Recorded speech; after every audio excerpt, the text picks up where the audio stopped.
Picture this. A woman, wrists bound with rope, being dragged across the open desert floor behind a horse. Not stumbling, not fighting, dragged. Her boots carve 2 shallow trenches in the red clay. Her mouth is bleeding. Her eyes are open just enough to register that nobody is coming. The 3 men pulling her aren't in a hurry. They're laughing. The kind of laughter that doesn't need an audience. The kind that tells you this isn't the first time, and they already know it won't be the last. This is the Chisos Basin, West Texas, the summer of 1874.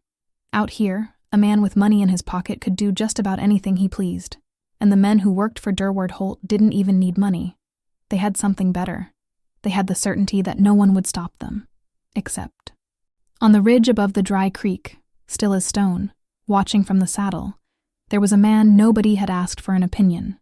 A man who hadn't said more than 40 words to another human being in 3 weeks.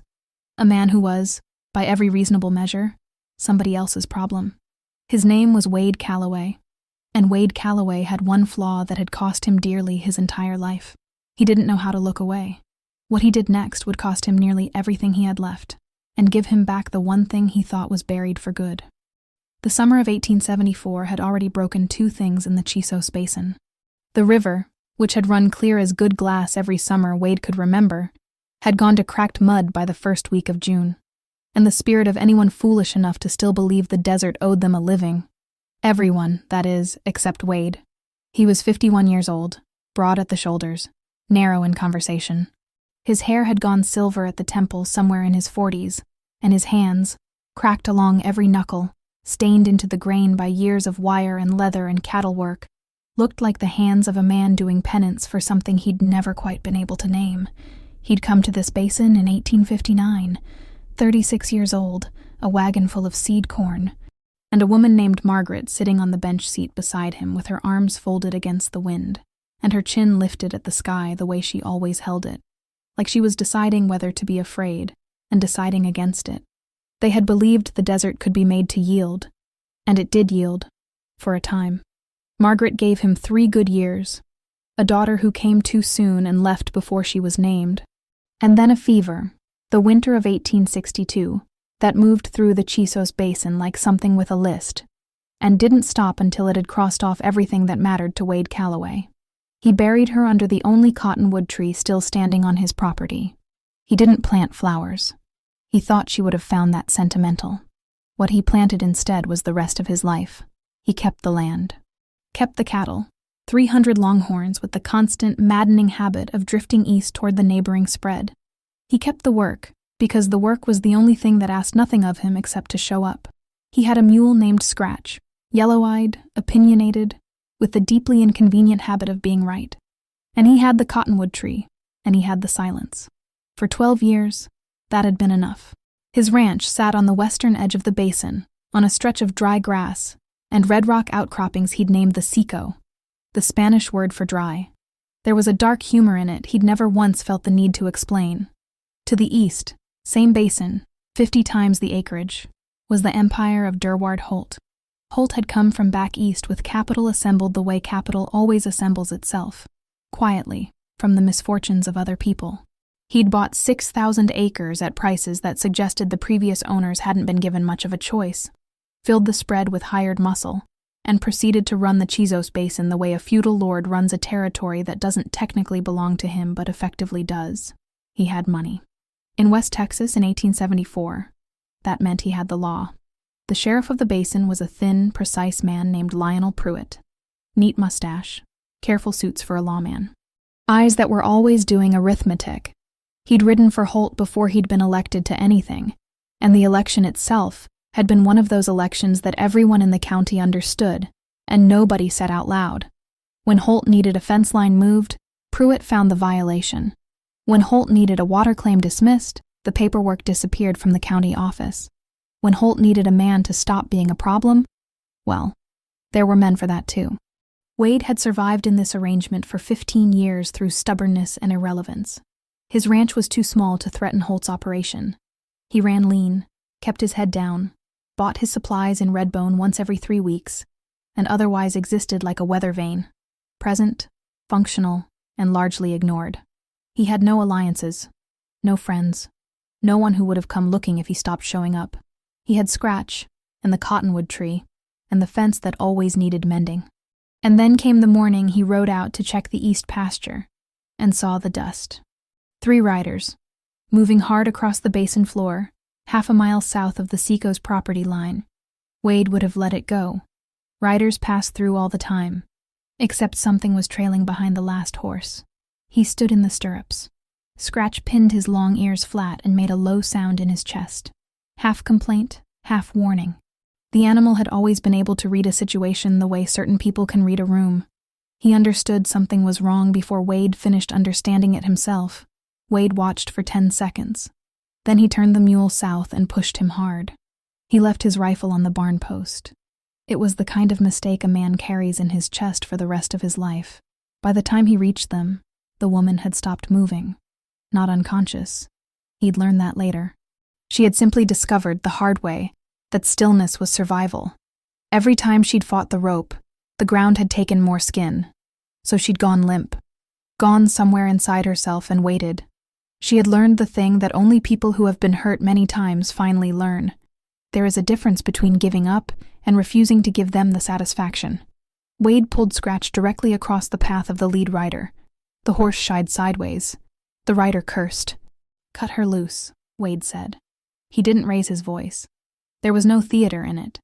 It was the same tone he used to tell the farrier a shoe was set wrong. Flat, final. The voice of a man who has decided something and is simply announcing the outcome. The lead rider was Cord Yancey, one of Holt's permanent hands. A big man. The kind of big that comes from never having needed to be anything other than big. He had 2 flankers whose faces Wade didn't recognize, which told him they were recent hires, the kind Holt brought in when he needed something done that required forgetting about afterward. Cord Yancey laughed, the short, dismissive kind. "Calloway, turn that ugly mule around and ride home. She's on my land," Wade said. Now.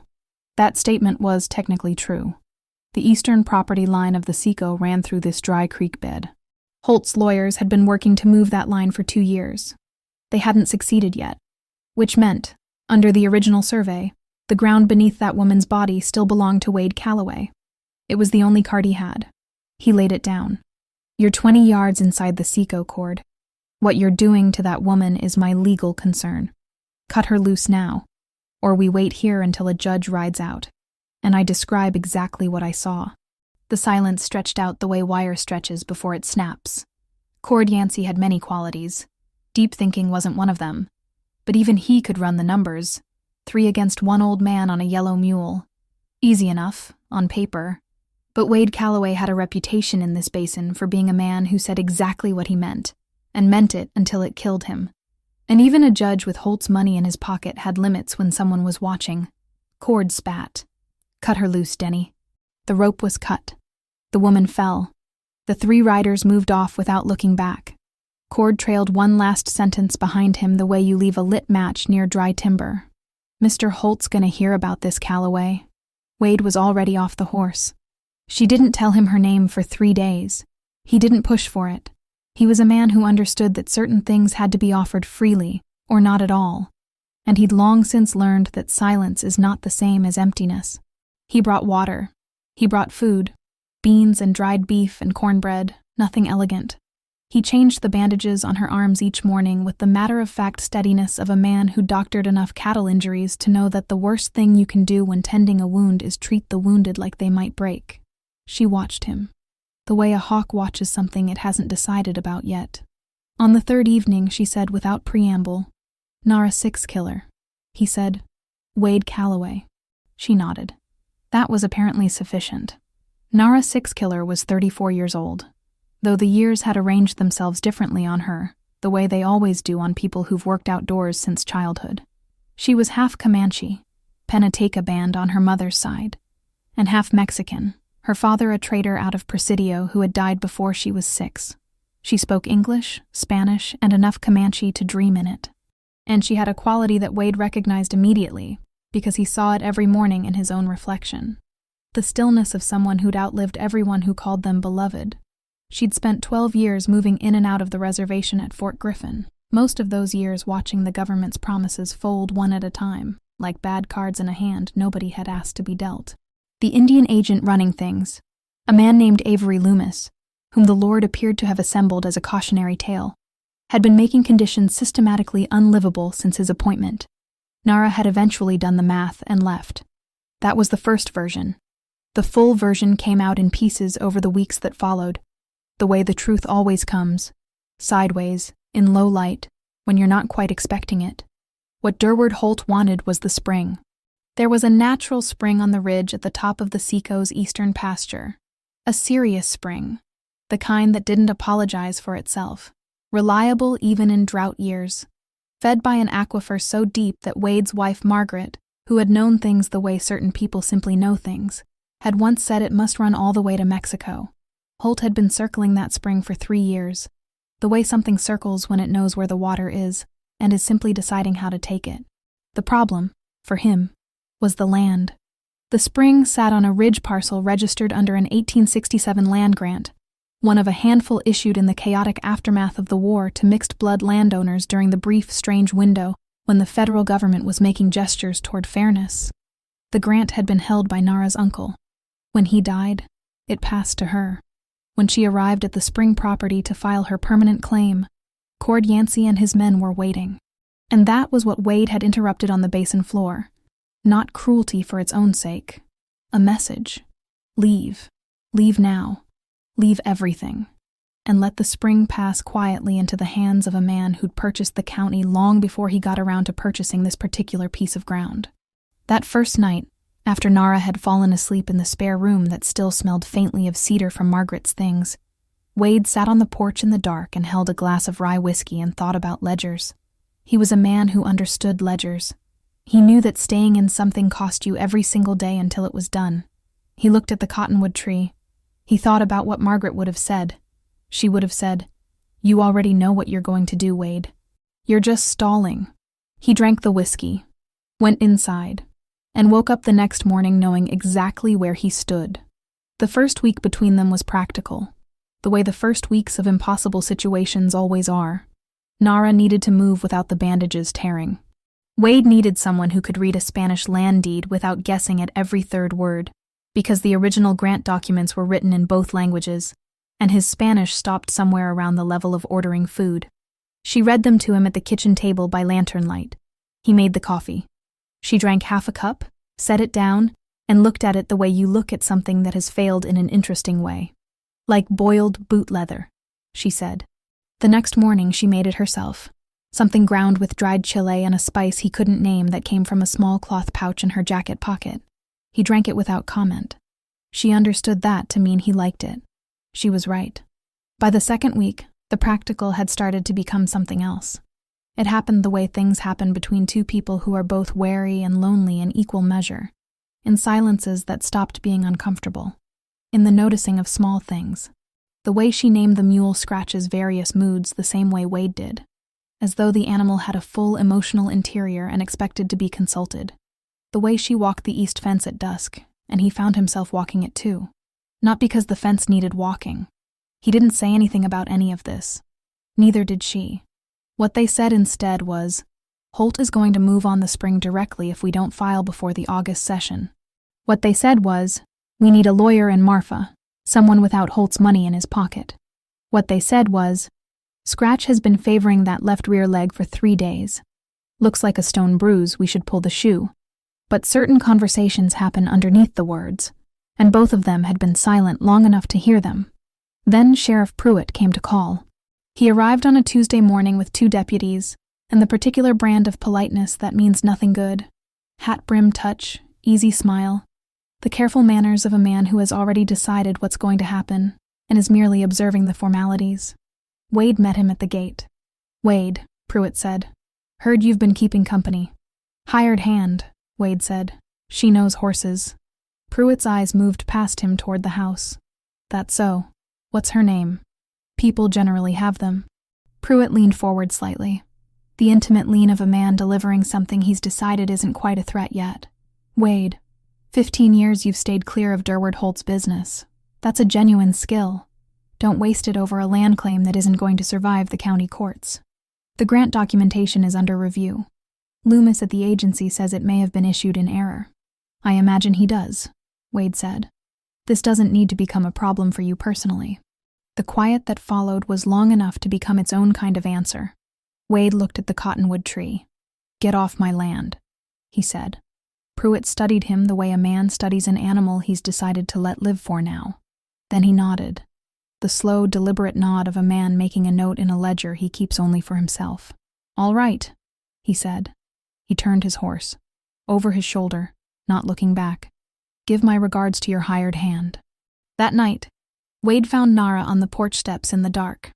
Scratch was beside her, pressing his heavy neck against her shoulder with the easy affection he'd never once extended to Wade, who had decided this was either a judgment on his character or simply a preference for people who smelled like dried chili. "You heard most of that," he said. "Enough," she said. "We need a lawyer. Man named Tobias Kern out of Marfa. I've heard he doesn't owe anybody anything." She looked at him for a moment, measuring. "You'd spend money on my claim." "It's the right claim," Wade said. "That spring should be yours." The silence that followed had a different quality than the ones before it. Something in the weight had shifted. "You're a strange man, Wade Calloway," she said. He thought about that honestly. "I've been told," he said. They rode to Marfa in the 3rd week of July. Wade on Scratch, Nara on the Seco's one remaining sound horse, a gray roan she'd named Humo. Smoke, for the way he moved through morning fog like he was made of it. Tobias Kern turned out to be 60 years old, heavy-set, with reading glasses on a cord and the exact quality you want in a lawyer. A man who asks the right questions in the right order and doesn't waste a single word on reassurance before he has the facts. He read the grant documents. He asked 5 specific questions. He sat back. The grant is valid. Loomis's objection has no legal foundation. The question is whether Holt has already moved to void it at the federal level in Austin, and how far along that process is. He sent a telegram that afternoon. The reply came the next morning. The voiding process had begun 60 days earlier. They had, at the outside, 6 weeks. They rode home hard. Found the east fence cut, 300 yards of wire pulled and rolled into the dry creek bed like it cost nothing, and the stone boundary marker that Nara's uncle had set himself at the corner of the spring property, with his own hands, smashed. Not knocked over, not cracked. Smashed with something heavy, and left there. Wade stood in front of the broken stone for a long time. Scratch walked over and examined it with the focused interest of an animal who takes property destruction personally. "They're not waiting for the courts," Nara said. "No," Wade said. What followed was 3 weeks that Wade would later describe to Kern as sustained harassment. Nara, with greater precision, called it a slow war. A survey crew arrived without authorization and planted stakes across the spring property. Wade pulled them, everyone. Cord Yancey's men dammed the creek upstream of the Seco's eastern pasture, cutting water to most of Wade's cattle. He and Nara spent 2 nights dismantling that dam in the dark, by lantern, Scratch hauling the heaviest sections out in a drag harness, Nara rigged from fence rope and sheer stubbornness. Pruitt rode out and cited Wade for interference with water infrastructure. Kern filed a counter-objection. The Redbone General Store, where Wade had bought supplies for 15 years, refused him service one morning without explanation, without apology, without looking him in the eye. He drove the extra miles to the next town. He didn't say a word about it. The cattle still needed feeding. The fences still needed mending. The coffee was still bad in the morning, and better by mid-morning. And then, in the 4th week of July, someone set the north pasture on fire. Wade saw it first. A red-orange line moving through the dry grass in the black dark, moving faster than it had any right to, and underneath it the sound of cattle in a fear so complete it stopped the blood in his veins. If you've never heard a herd of cattle truly terrified, you don't know that sound. And once you hear it, you never stop hearing it. He ran. Nara was already running. Neither of them said a word to each other. They moved the way 2 people move when they've been watching each other work long enough that the thinking is already done. The pump, the feed sacks, the barrel harness on Scratch, the positioning, the fire's edges, the edges always first. Scratch made those runs back and forth in the dark at a pace that said this mule had made a personal decision about how this night was going to end. He did not need to be asked twice. They saved most of the pasture. They lost 100 yards of fence. The feed shed. And some part of that night that neither of them would ever fully get back. Not one head of cattle. When the last ember died, They sat down in the blackened grass, both covered in soot and sweat and smoke, every muscle in their bodies having been consulted and overruled. And Scratch walked over and placed his heavy head directly between them, like a man claiming a seat at a table that's rightfully his. Nara laughed. Not politely, not socially. The short, startled kind that gets out before you can stop it. The kind that comes from somewhere that's been shut closed for a very long time. And Wade laughed too. He hadn't heard that sound come out of himself in longer than he could measure honestly. Later, lying awake in the dark, he thought about what that meant. He thought about the cottonwood tree and the woman underneath it. He thought about whether the living owe the dead everything, or only honesty. He thought about Margaret, who had never had patience for self-pity, especially when it dressed itself up as loyalty, and what she would have said about a man who was still making himself smaller in her name. He thought her answer would have been the same as always. You've been alone long enough, Wade. Stop making it a virtue. Durward Holt came to the Seco once. Only once. He arrived on a Thursday morning, alone, in a polished black buggy behind a bay horse that had cost more than Wade's entire operation, and that appeared to know it. Holt was 60 years old, silver-haired, dressed in clothes that looked precisely wrong for the desert, the way expensive things bought in cool cities always look wrong in heat. He had the face of a man who had perhaps been told no twice in his entire life, both times by accident, and had found it more of a curiosity than a setback. Wade came to the gate. Nara stood on the porch, visible. Mr. Calloway, Holt said, pleasantly. Thank you for your time. You didn't ask for it, Wade said. But go ahead. Holt smiled the way chess players smile when they've already calculated the end. I'll be brief. The spring property grant will be voided in Austin within the month. I have assurances from people whose assurances have never been wrong. When that happens, the spring belongs to me by prior claim. I think we both understand this. He paused. What I'm offering today is a chance to get ahead of that outcome rather than wait for it. Wade waited. Sell me the Seco. Right now. Full market appraisal. Conducted honestly. You walk away with enough money to buy real land somewhere with real water. You don't have to fight a fight that's already decided. You don't have to lose. The desert gave nothing back. Somewhere behind the house, Scratch voiced his characteristic long nasal expression of profound dissatisfaction. And Nara Sixkiller, Wade said. Holt's expression didn't change. She goes where she pleases. With her claim. Her claim will be void, Holt said. As I've explained. Then no, Wade said. We're done, Mr. Holt. Holt looked at him for a long moment. Not with anger. Anger would have been almost reassuring. With the patient, absolute calm of a man who has decided that time is entirely on his side, and everyone else is simply running behind schedule. Good day, then, he said. He turned the buggy and drove back the way he came. Wade watched until the dust had fully settled. That evening, the two of them sat on the porch in the cooling air. The sky was going copper to the west. Scratch stood at the fence watching the road the way animals watch things they've decided to remember. He'll push harder now, Nara said. Yes. A long quiet. Are you afraid? She asked. Wade considered this the way he considered everything, without rushing to the answer he wanted. Not of Holt, he said. Not of Pruitt. He was quiet a moment. I'm afraid of losing the thing I've gotten back. Spent a long time not having anything worth taking from me. That's a strange kind of peace. Takes adjusting. Giving it up. Nara was still beside him. I know that peace, she said. Another silence. The long, unhurried kind. Are you sorry? She asked. That you didn't sell. He turned to look at her. No, he said, and something in her face changed. Nothing dramatic, nothing that announced itself. Just the small, quiet rearrangement of a person who has been holding a door shut for a very long time, and has finally, quietly, decided to stop. On the 14th of August, a rider from Marfa arrived with a letter from Tobias Kern. 2 pages. The first held what they'd been afraid of. The Austin voiding order had been expedited.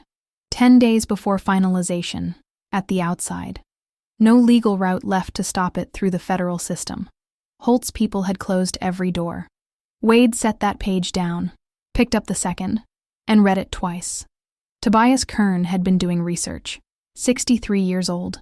30 of them spent as a land lawyer in West Texas, which meant he had seen more fraudulent claims than most men had seen honest ones. And in the course of researching Nara's grant, he had found something.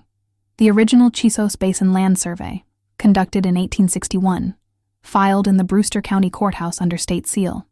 That survey established a boundary different from the one Holt's lawyers had been citing for years, different by approximately 400 acres. 400 acres that included the spring.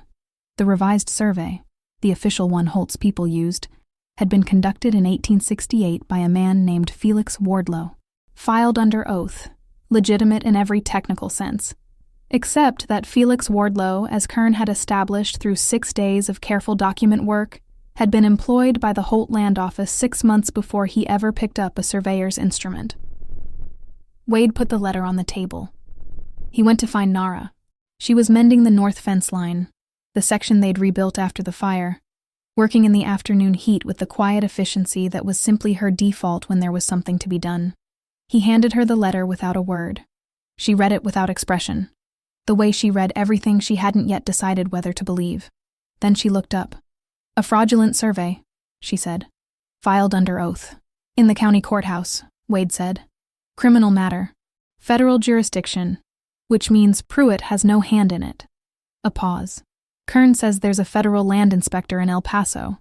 Man named Silas Garrett. Interior Department appointment, independent of any county arrangement.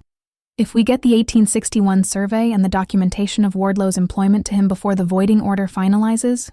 Nara was already rolling the letter closed and tucking it into her jacket. "How far is El Paso?" she said. 4 days' ride." She looked at Scratch. Scratch looked back with the expression of an animal who has been through this before, has made his peace with it, and is simply waiting on the humans. 3, she said. "If we move." They left before dawn. Wade brought his rifle. They made Presidio in a day and a half. The courthouse clerk, a young man named Octavio who'd clearly been warned to expect them, and was visibly unhappy about the entire situation, produced the certified survey copy with trembling hands and asked 3 times if they wanted a receipt. They took the receipt. They were back on the road before mid-morning. The ambush came at dusk, 12 miles west of Presidio, in a rock cut where the road squeezed to single file, and the red walls rose on both sides, high enough to hold the heat long after the sun had gone. Cord Yancey had brought 5 men. The first shot took Wade's hat clean off his head. And here is the part of this story that Wade would spend the rest of his life trying to explain to people who didn't believe him. Scratch did not bolt. The mule, yellow-eyed, cantankerous, deeply opinionated, Wade's companion through 11 years of drought and misfortune, dropped his hindquarters and held his ground with the absolute steadiness of a trained cavalry horse, which no one had ever trained him to be, and which could only mean that Scratch had been paying far closer attention to the world around him than anyone had bothered to credit. Nara was off Humo, and behind a boulder before the echo of the first shot had cleared the rock walls. Her rifle was up. Wade came off Scratch and followed her, pulling the mule down behind him. What followed in that rock cut was 20 minutes of unglamorous, grinding, close-quarters work in failing light, repositioning, covering angles, every decision made in the space of a single breath. 2 of Yancey's men pulled back in the first 5 minutes. One of the remaining 3 tried to come around from the south. Nara shot his horse. She had told Wade once, with the flat certainty of a rule that wasn't open for debate, that she wouldn't shoot a man unless there was no other choice. The horse bolted south and took its rider with it at full speed. There was nothing left to debate. Then she turned, settled, and put a round directly across Cord Yancey's saddle horn at 120 yards, in low light, without apparent effort. Depending on your philosophy, that was either a warning shot or a miracle. Cord Yancey understood it either way. He turned his horse and didn't look back. In the silence after, Wade noticed he'd been holding his breath for the better part of the last 2 minutes. His left side ached where he'd hit the rock hard on the way down. He'd find the bruise later. Deep, going purple, 3 ribs complaining in unison. He said nothing about it. Scratch walked over and stood beside him with the quiet dignity of an animal who has just proven something important and is simply waiting for it to be recognized. "I know," Wade said. Nara came around the boulder reloading without looking, the automatic hands of someone for whom this had started too young, and surveyed the pass. "Anyone hit?" "No. You?" "No." She looked at him. "You're bleeding from your ear." He touched it. A rock fragment from a ricochet, barely more than a graze. He hadn't felt it. She pulled a cloth from her saddlebag and pressed it to the side of his head, and they were standing very close together in the near dark, and neither of them moved away. A moment suspended in the air above everything that hadn't been said, hanging there, still and quiet, like smoke above cooling ash. Then Humo exhaled loudly and shifted his weight with theatrical impatience, because the horse had places to be. The moment passed, but it had been there, and they both knew it. "We need to move," Nara said. "We need to move," Wade agreed. They rode through the night. They reached El Paso on the morning of the 4th day, road-worn, dust-caked, scratch-moving with the dignified exhaustion of an animal who has earned a significant quantity of oats and is quietly calculating when they'll be delivered. Silas Garrett occupied a second-floor office at the Federal Land Building. A lean, deliberate man in his mid-40s out of Ohio, which meant he had no history with Durward Holt and no particular desire to start one. He received them without ceremony. He examined the 1861 survey. He reviewed the documentation of Wardlow's employment with Holt's office. He asked 4 questions with the precise efficiency of a man who was writing the report in his head as he listened. Then he set the papers down. "If this is accurate, and I have no reason to doubt it, Mr. Holt has committed a fraudulent federal boundary claim. That offense supersedes your voiding order. The spring property remains protected under the 1861 survey until my investigation concludes." He looked at Nara. "Your claim is still valid, Miss Sixkiller, pending my findings." Nara received this without visible reaction. The long-trained stillness of a woman who had been handed things by institutions before, and had learned to wait until the thing was fully in her hands before she allowed herself to believe it. But Wade watched her chest rise, slowly, and fall, all the way out. Here is the thing about men like Durward Holt. They purchase everything that can be purchased. They apply pressure wherever pressure can be applied. They move fences, poison wells, put their men in the sheriff's chair, and their surveyors in the courthouse and their lawyers in every room where decisions get made. What they cannot purchase, and what they never account for, because it doesn't appear in any ledger, is what hasn't been bought. They cannot buy a mule that holds under fire. They cannot buy a man who, at 51 years old, on a dying ranch in a dry basin with nothing left to lose except the one thing he'd just found, decides that something is still worth standing for. And they cannot buy the kind of quiet, unbreakable endurance that grows in a person who has lost everything once, built herself back from the ground up with what remained, and decided, without announcement, without drama, that she will not let it happen again. Silas Garrett's investigation took 6 weeks. When it ended, the 1868 survey was declared fraudulent. Felix Wardlow was charged with perjury and falsification of official federal documents. The boundary reverted to the 1861 survey. The spring property belonged to Nara Sixkiller. Holt's lawyers challenged it in Austin. They lost. He challenged it again, with more lawyers and more money. He lost again. By the following spring, Durward Holt had quietly sold 4,000 of his 6,000 acres and retreated to business that would prove more manageable. Cord Yancey drifted south toward the Rio Grande and was not heard from in the Chisos Basin again. Lionel Pruitt resigned his position before the inquiry that was quietly forming could formally ask him to. His replacement was a man named Castovella, former ranger, built like a stone wall, with a reputation for stubbornness that the locals compared favorably to Wade Calloway's, which was saying something. He had no financial arrangements with anyone. The Seco and the spring property joined, not in any single document, but in the way that adjacent land joins when the people working it decide that a fence between them is a nuisance and pull it out of the ground. Wade moved his cattle to the upper pasture. Nara rebuilt the small cabin on the ridge but kept her operations most days at the ranch house. Scratch moved freely across both properties and appeared to consider the entire expanded territory a personal accomplishment. Here is what the history books never tell you. They give you the gunfights and the land disputes, the names on the court documents, the dates. They give you the parts that are easy to write down. What they don't give you is the morning 6 months later, February of 1875, when the desert finally let the cold come in and the sky went that particular shade of blue that only appears in high desert winters. A blue so clean and total, it seems like a different sky than the one that hung over all that summer fire and dust. 2 people on a porch in the early morning cold, both of them carrying griefs that had become, over time, the quiet kind. The kind you've learned to carry without announcing it. There is no record of what was said that morning beside the cottonwood tree, where a woman named Margaret Calloway was buried, but the people who knew the shape of this story understood what it meant when, the following week, Nara planted lechugila flowers at the base of that tree. Desert lily, set into the ground in the Comanche way, in winter, blooming in the spring with complete indifference to the odds against it. A gift left for a woman she had never met. Not a replacement, not an erasure, a passage. Something moving, carefully and with full acknowledgement, from one set of hands into another. Wade found the flowers the morning after they were planted and stood in front of them without moving for a long time. Then he went inside and made the coffee. The terrible kind. Because she'd be back from the ridge by mid-morning, and she'd make the good kind. And he had decided this was a fair and reasonable arrangement, and intended to maintain it for as long as the Lord and the desert allowed. But there is one more thing. The piece no one thought to write down at the time.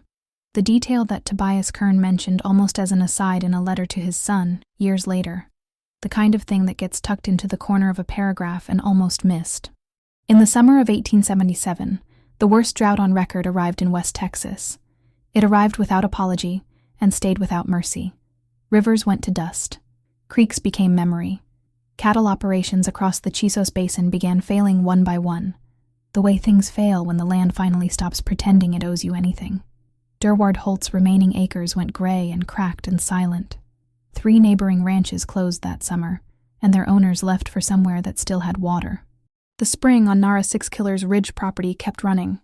Not slowing, not dropping, running. The same flow as the wet years. The seco drew from it. The cattle drank. The operation survived the drought of 1877 and the drought of 1886, and kept going long past the point where everyone who had ever said the Chisos Basin couldn't sustain real ranching had stopped saying it.